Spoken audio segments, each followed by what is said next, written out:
Olá, estamos de volta para mais um vídeo desta série de vídeos que temos vindo a gravar sobre os direitos dos motoristas, onde temos vindo a falar sobre o contrato coletivo de trabalho, sobre a outra legislação e toda a legislação que está subjacente aos motoristas do transporte rodoviário de mercadorias, e hoje vamos continuar a falar sobre os deveres da empresa.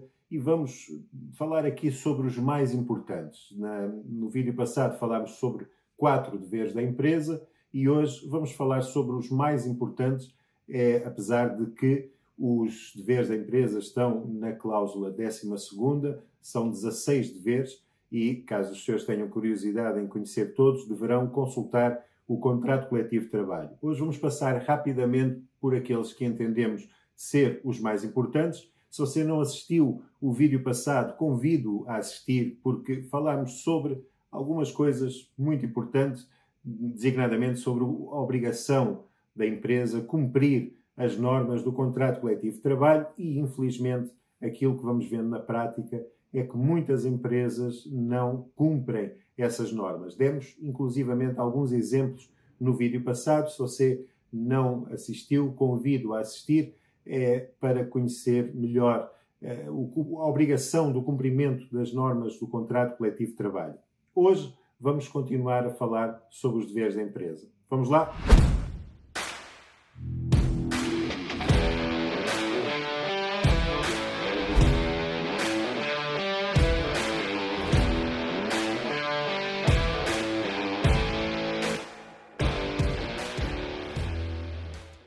Muito bem, e um dos deveres da empresa é o que está na linha F, e eu vou ler: proporcionar boas condições de trabalho, tanto do ponto de vista físico como moral.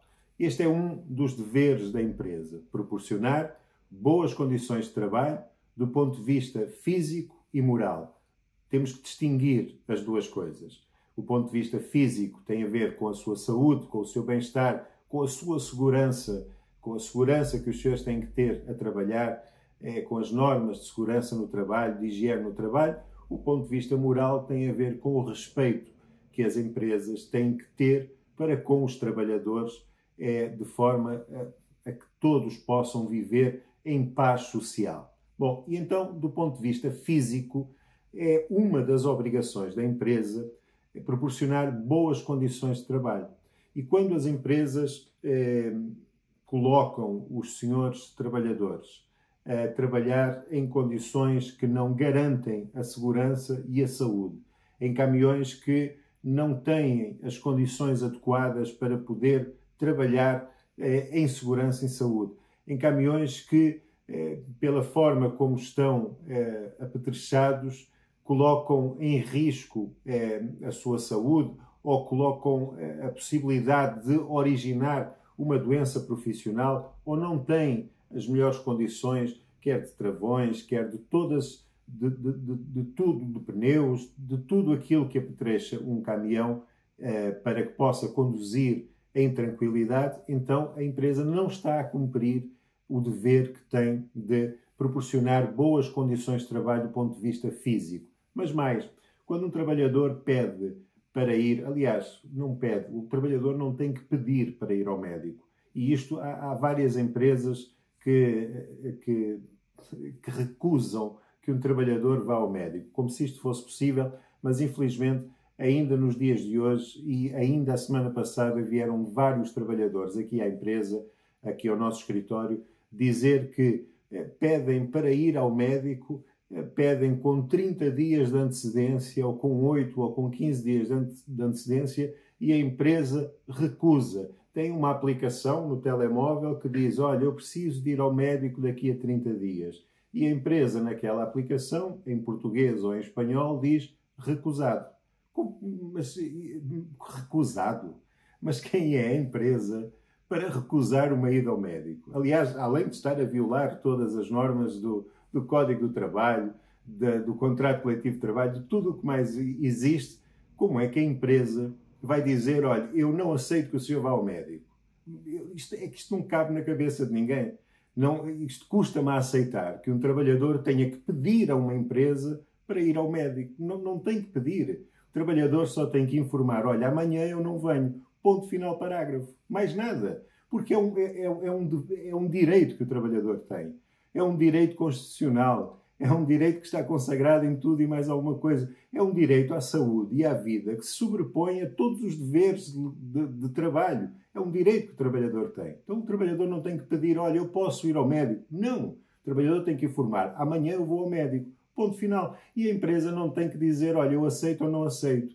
Porque se não aceitar, o problema é deles. O senhor, a senhora, se tem que ir ao médico, vai ao médico. Ponto final. E depois falta ao trabalho e tem que justificar. Obviamente, sempre dentro da verdade e sempre dentro da legalidade. Se o faz com 8 dias de antecedência, se o faz com 15 dias de antecedência, com 30 dias de antecedência, tanto faz. Agora, é um direito seu e a empresa não pode recusar o seu direito de ir ao médico. Nem é a empresa que tem que autorizar. Eu vou ao médico ou não vou ao médico. Pior, alguns trabalhadores vêm aqui que foram vítimas de acidentes de trabalho e que têm que fazer exames no âmbito de um acidente de trabalho para ver se continuam com uma incapacidade reduzida ou com uma capacidade reduzida, porque alguns estão com 30% ou com 40% de capacidade para trabalhar e precisam, a seguradora diz, olha, o senhor tem consulta amanhã ou o senhor tem consulta daqui a 15 dias e o trabalhador avisa a empresa, olha, eu tenho que ir à consulta da seguradora daqui a 15 dias, daqui a uma semana. E a empresa diz, não, eu recusa, vai lá na aplicação e diz, recusado. Como se isto fosse possível nos dias de hoje, e até me custa acreditar que em Portugal, ou empresas portuguesas ou empresas espanholas que estão em Portugal façam isto, porque é completamente contra tudo o que está previsto no Código do Trabalho, na nossa legislação, no contrato coletivo de trabalho. Então, a empresa tem a obrigação de proporcionar boas condições físicas. E se um dia o senhor informa a empresa, não tem que pedir nada, informa a empresa que vai ao médico, a empresa diz, não vais, o senhor vai, porque está no seu direito.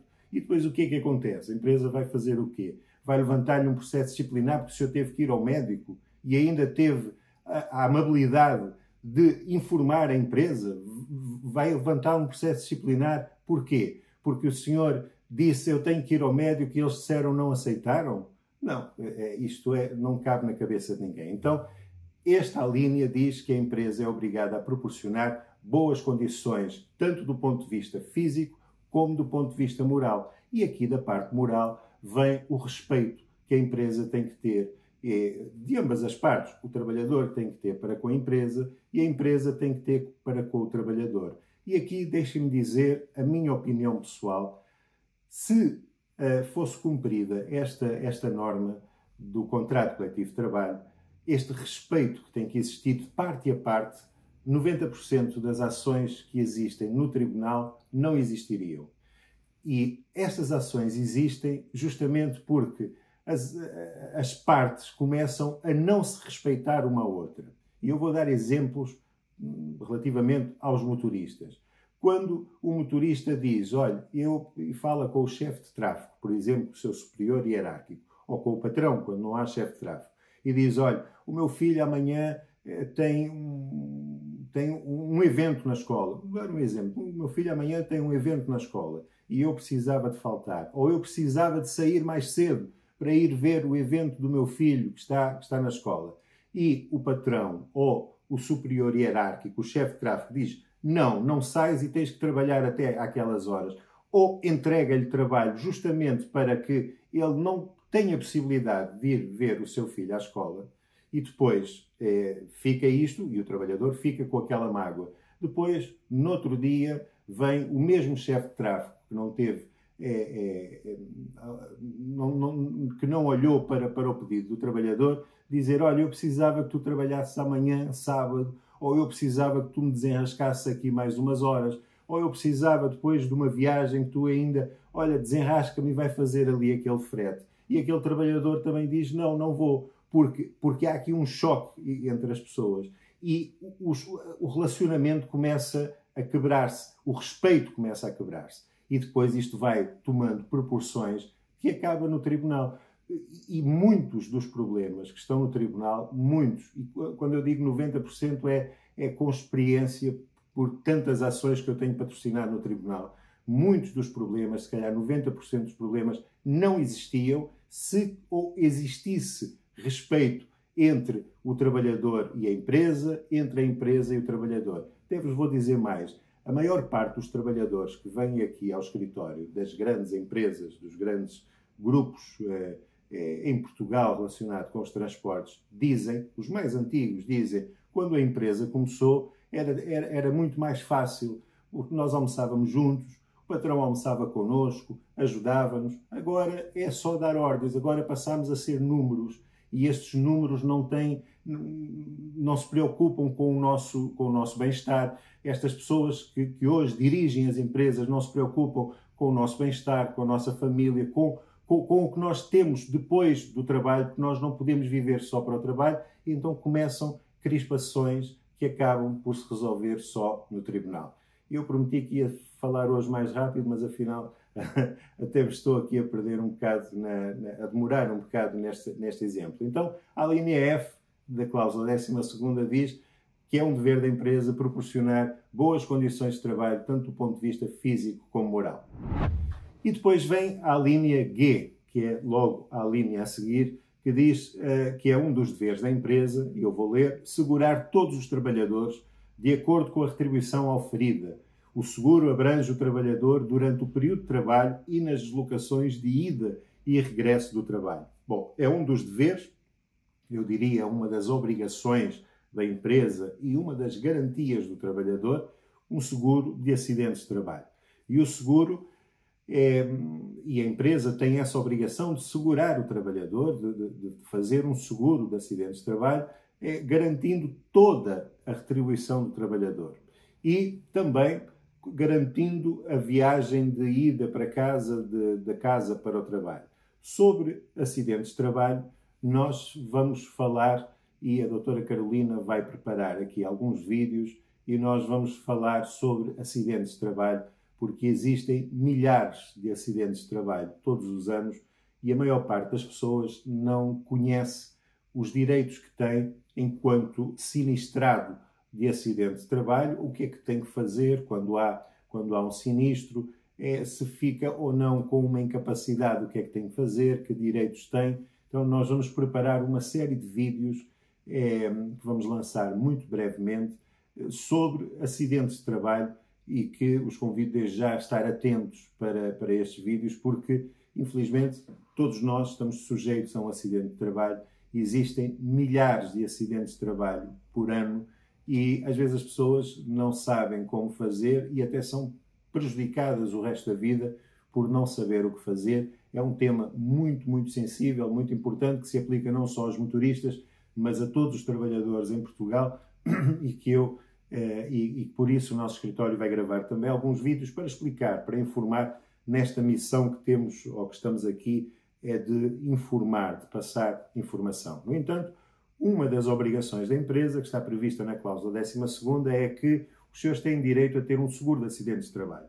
E a empresa é obrigada a fazer este seguro de acidentes de trabalho, de forma a garantir toda a retribuição do trabalhador. E quando eu digo toda a retribuição do trabalhador, para efeitos de acidente de trabalho, e isto nós vamos desenvolver com mais calma, para efeitos de acidentes de trabalho, significa tudo o que os senhores recebem. Sabemos já dos vídeos passados que o salário do motorista é composto por várias cláusulas.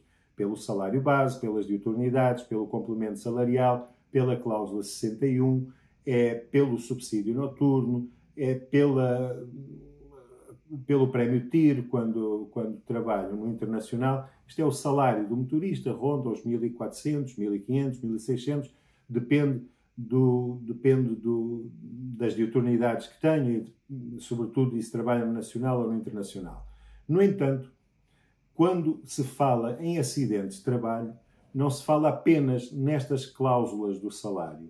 A empresa é obrigada a assegurar o trabalhador também com tudo o que recebe pela alimentação, pelo trabalho suplementar e pelas ajudas de custo, de forma a que o trabalhador, estando impossibilitado de trabalhar por força de um acidente de trabalho, e ninguém tem um acidente de trabalho porque quer, a pessoa que tem um acidente de trabalho fica incapacitada para trabalhar, então aquilo que o seguro pagará ao trabalhador, ou deve pagar ao trabalhador, é de toda a retribuição do trabalhador. Tudo, incluindo as ajudas de custo, incluindo a alimentação, incluindo a média do trabalho suplementar, tudo.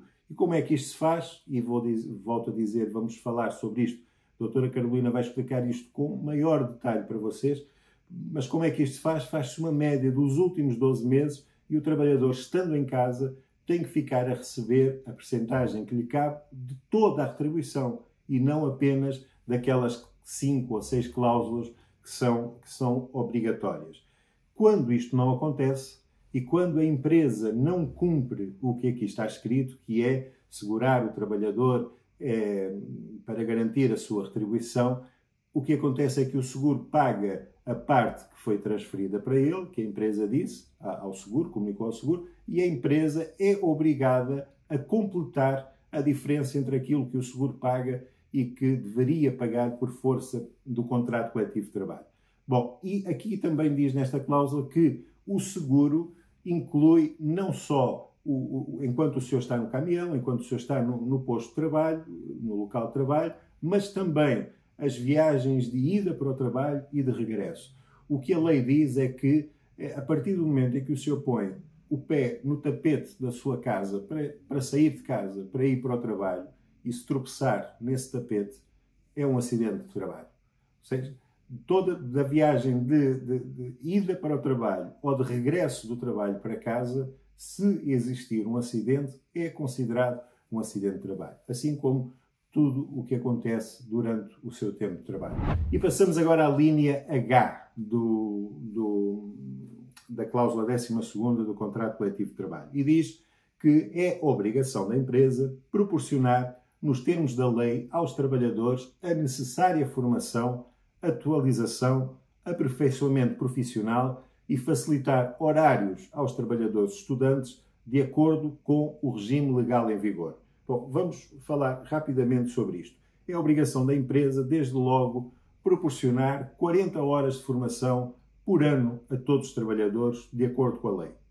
Todos os trabalhadores em Portugal, sejam motoristas, sejam de qualquer setor de atividade, têm direito a 40 horas de formação pagas pela empresa.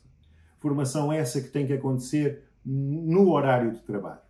E se não acontecer no horário de trabalho, então a empresa tem que pagar trabalho extraordinário para que o trabalhador tenha formação. Vou dar um exemplo. O trabalhador, os seus trabalham de segunda a sexta-feira, no sábado não vão trabalhar e a empresa diz, olha, sábado todos vêm aqui à empresa porque nós vamos dar formação de tacógrafos, ou vamos dar formação de primeiros socorros, ou de segurança no trabalho, ou de... enfim, vamos dar formação. Então, nesse sábado, por não ser o horário normal de trabalho, além de ter formação gratuita, têm direito a ser pagos pelas horas em que estão ali no sábado. Ou então, se durante a semana, se já é no horário de trabalho, não tem que receber trabalho suplementar por estar a fazer isto, porque já é no horário de trabalho. Todas as empresas são obrigadas a dar 40 horas de formação por ano aos trabalhadores. E o que esta cláusula diz é que não é só a obrigação da formação, mas é a atualização, o aperfeiçoamento profissional aos trabalhadores para que possam desenvolver melhor a sua atividade. Eu diria que esta cláusula determina que os trabalhadores têm que ter formação em tacógrafos, porque todos os dias lidam com tacógrafos, têm que ter formação na regulamentação rodoviária, e volto a dizer, uma coisa é a regulamentação rodoviária, outra coisa é o contrato coletivo de trabalho. A regulamentação rodoviária determina normas rodoviárias que a autoridade rodoviária vai verificar se os seus cumprem ou não. Coisa diferente é o contrato coletivo de trabalho e o código de trabalho, que determinam questões laborais. E uma, apesar de se complementar, cumprindo a legislação rodoviária, o senhor tem direitos laborais que, na maioria das vezes, não são assegurados. Mas a empresa tem esta obrigação de fazer com que os senhores conheçam que conheçam os tacógrafos, a regulamentação rodoviária, se o senhor faz cargas e descargas porque tal é obrigatório, porque se é obrigado por força da sua atividade, tem que ter formação para isto. A empresa é obrigada a dar 40 horas de formação e eu diria que é obrigada a incluir a formação que os senhores necessitam para desenvolver a sua atividade. E perguntam, e se a empresa não der? Então, o que a lei diz, o que o Código do Trabalho diz, que o Código do Trabalho complementa-se com o Contrato Coletivo de Trabalho, é que ao fim de 2 anos, que a empresa não deu aquela formação, o senhor tem 40 horas de formação este ano, a empresa não deu, então daqui a 2 anos, essas 40 horas convertem-se num crédito de horas a seu favor. O senhor pode reclamar o pagamento dessas horas. Cada 2 anos tem direito a aquelas horas convertam-se em um crédito e o senhor pode reclamar essas horas. Com uma noção que o senhor tem que ter. Ao fim de 3 anos, que aquelas horas se convertem em crédito, prescreve o direito a pedir essas horas. Então, se os senhores são trabalhadores da empresa, têm que ter 40 horas por ano, não têm, só têm 8 horas, ou têm 5 horas, ou têm 6 horas, então têm direito à diferença. Ao fim de 2 anos, se não tiverem aquelas 40 horas este ano, as 40 horas no outro, etc., ao fim de cada 2 anos, ganham um crédito de horas e têm direito a ser pagos pelas horas que não tiveram formação. Mas, a partir do momento em que se converte em crédito de horas, tem 3 anos para recebê-las ou para pedir à empresa. Caso contrário, prescreve o seu direito e a empresa já não é obrigada a pagar. E queria só dar mais um tópico aqui assim. Atenção às folhas de horas de formação que os senhores assinam. Porque se o senhor tem 1 hora de formação, não assinem como teve 8 horas de formação. Ou se o senhor tem 8 horas de formação, não assina em como teve 35 ou 40 horas de formação. Okay? Vamos ser sérios, a empresa tem que ser honesta consigo, mas o senhor também tem que saber impor os direitos que tem. Se o senhor tem 1 hora de formação, vai assinar que teve 4 ou 8 horas? Para quê? Para se estar a prejudicar? Está-se a prejudicar em que sentido? É que nos tribunais já apareceu até folhas de formação assinadas em datas que o motorista está a conduzir. E eu pergunto, como é que este motorista, e depois tenho que perguntar às pessoas no tribunal, explique-me lá, como é que este motorista teve 8 horas de formação num dia em que trabalhou 12 horas a conduzir. Teve a conduzir, a fazer outros trabalhos, enfim, a amplitude da jornada dele foi 8 horas e eu pergunto, que este motorista não dormiu. Acabou esta amplitude, depois foi ter 8 horas de formação. Isto é patético e isto só acontece porque, às vezes, alguns trabalhadores, querendo agradar às pessoas, e agradar às pessoas é ser sério, ser honesto, as duas partes serem honestas. Então, se tem 1 hora de formação, assina 1 hora de formação. Se tem 8, assina 8. E se não tiver lá o número de horas, diz à empresa, eu assino quando puserem aqui o número de horas de formação. Ok? 40 horas de formação por ano é o que a lei diz que os senhores têm direito. Bom, e vamos passar agora à linha K dos deveres da empresa, das obrigações da empresa para com o trabalhador. Vamos ser céleres, até porque este vídeo já está a ficar longo. Diz a linha K o seguinte: a empresa tem a obrigação de facultar ao trabalhador, quando ele o solicite, por escrito, a consulta do seu processo individual, no qual devem constar, para além de outros elementos, a categoria profissional, os acessos, os salários oferidos, as faltas dadas ao trabalho e a sua natureza, épocas de férias gozadas, castigos aplicados e louvores atribuídos. E eu diria ainda que, por força da regulamentação rodoviária que está em vigor, o trabalhador tem direito a pedir por escrito à empresa o seu processo individual e, além de constar tudo o que aqui diz, os salários oferidos, as faltas dadas, os louvores, etc., tem direito a solicitar o registro dos seus tempos de trabalho e de trabalho suplementar. E isto é muito importante. Os senhores fazem a descarga do cartão a cada 28 dias ou a cada mês na empresa, como a tal, são obrigados.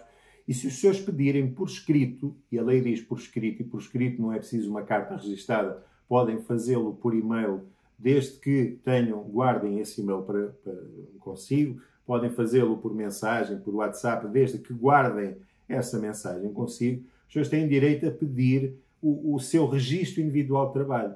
E neste registro individual de trabalho têm direito a pedir os seus tempos de trabalho.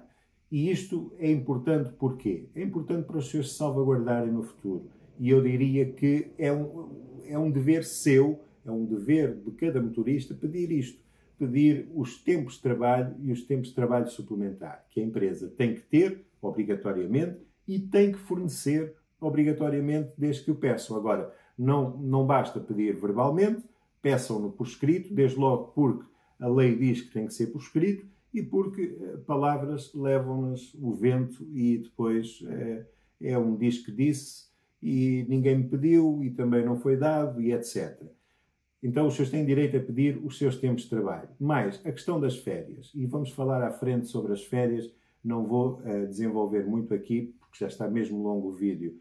As férias são aquelas que são marcadas no início do ano, entre o acordo entre a empresa e o trabalhador. Na falta de acordo, é a empresa que as marca até o dia 15 de abril. Okay? A empresa, se não houver acordo, o trabalhador pediu o mês de agosto. A empresa diz, mês de agosto não, tens em julho, tens em outubro, tens etc. Se é a empresa a decidir, ou seja por acordo, seja como for, até o dia 15 de abril estas férias têm que estar afixadas. E os senhores têm a obrigação ou o dever de, no dia 16 de abril, pedir à empresa, olha, quais são as minhas férias? E a empresa tem que vos dar, obrigatoriamente. E isto para evitar o quê? Para evitar que amanhã não tenho trabalho, vai estar de férias. Eu, antes de começar a gravar este vídeo, recebi uma mensagem de um cliente nosso, que temos uma ação em tribunal, e o cliente pediu-me ajuda e disse, olha, eu regressei hoje ao trabalho, de fim de semana, e a empresa, perguntei, olha, o que é que vou fazer? A empresa disse, olha, isto está fraco, eu hoje não tenho trabalho, vai para casa, vais de férias. Isto não existe em lado nenhum. Não é porque a empresa não tem trabalho que o senhor está de férias. Isso é uma questão da empresa, porque a sua obrigação é conduzir. Mas depois há outras categorias da empresa, que é organizar o trabalho, que é angariar clientes, há a parte comercial, tem que angariar clientes, e isto para tudo funcionar, todos têm que fazer bem a sua atividade. Agora, se a parte comercial não angariou clientes, ou se o gestor de tráfego não soube organizar as cargas para que o senhor tivesse trabalho, o senhor não tem que gastar dias de férias porque os outros não souberam fazer o trabalho. As férias são marcadas até o dia 15 de abril. E no dia 16 de abril, os senhores perguntam qual é as minhas férias. Aquelas que eu enviei estão aprovadas ou não? Se não responderem, à partida estão aprovadas. E não é, amanhã não tenho trabalho, ficas em casa de férias. Pode até ficar em casa, que não há trabalho, se calhar não vai fazer nada para a empresa. Mas não é de férias. As férias é um direito que o senhor tem e têm que ser programadas. Não é, olha, amanhã não há trabalho, ficas em casa, porque de hoje para amanhã não se consegue programar férias com a família. E vamos passar aqui ao último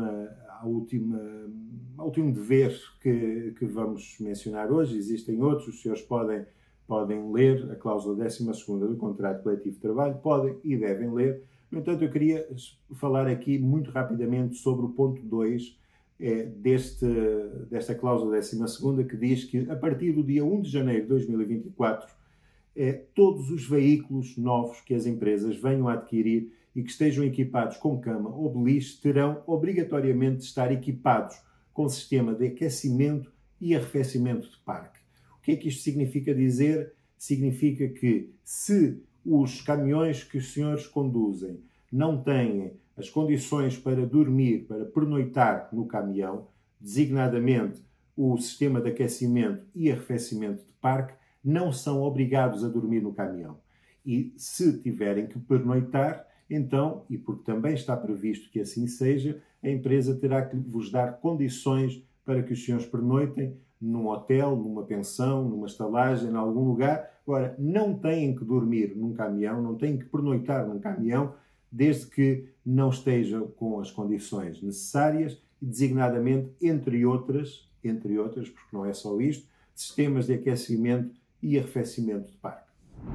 Bom, e o vídeo ficou longo, eu não queria que ficasse tão longo, mas nós vamos falando, vamos nos empolgando, mas vamos ficando por aqui com os deveres da empresa. Daqui a 2 dias voltamos para falar sobre os deveres dos trabalhadores, porque não são só as empresas que têm deveres, os trabalhadores também têm deveres. Existem 16 deveres que estão elencados na cláusula 13ª do Contrato Coletivo de Trabalho. Vamos falar sobre alguns rapidamente e vamos falar ainda sobre as garantias do trabalhador. Ou seja, aquilo que não pode de maneira nenhuma ser violado é uma garantia que o trabalhador tem e que pode exigir o cumprimento. Vamos falar da cláusula 13ª e 14ª. Convido-os a acompanhar-nos daqui a 2 dias nesse novo vídeo. E se gostou deste vídeo até agora, eu convido-os a subscrever o canal, a colocar gosto, porque ao subscrever o canal e ao colocar gosto, estão a ajudar o algoritmo do YouTube a espalhar por mais pessoas, para que este vídeo chegue ao maior número de pessoas possível. E porquê é que deve chegar ao maior número de pessoas possível? Porque quanto mais pessoas estiverem informadas, quanto mais trabalhadores estiverem informados dos seus direitos, melhor serão as condições de todos. Tal como diz aquele ditado que nós dizemos sempre, mais vale o conhecimento na mão de muitos do que o poder na mão de poucos. Então, se muitos tiverem conhecimento, e muitos só vão ter conhecimento lendo, estudando, tendo formações, ouvindo pessoas a explicar, ou eu ou outra pessoa a explicar sobre os seus direitos, se muitos têm informação, então o poder que está na mão dos outros pode não ser suficiente para carregar um trabalhador ou para exigir o que não é legal exigir a um trabalhador. Por isso, convido-os a subscrever o canal, é grátis, assim como é grátis o trabalho que eu estou aqui a fazer para convosco. Convido-os a partilhar com os seus amigos, com os seus familiares, nos grupos do WhatsApp, de Facebook, ajudar a chegar este vídeo o mais longe possível para que muitos tenham informação. Daqui a 2 dias voltamos para falar sobre os direitos ou os deveres dos trabalhadores e sobre as garantias. Aquilo que não pode falhar é para convosco e que vocês têm o direito de exigir, quer extrajudicialmente, quer no tribunal. É uma garantia que os senhores têm e que não pode falhar e que, se falhar, têm direito até a rescindir o contrato com justa causa, porque são garantias, são coisas que não podem falhar. Voltamos daqui a 2 dias e eu espero-vos lá.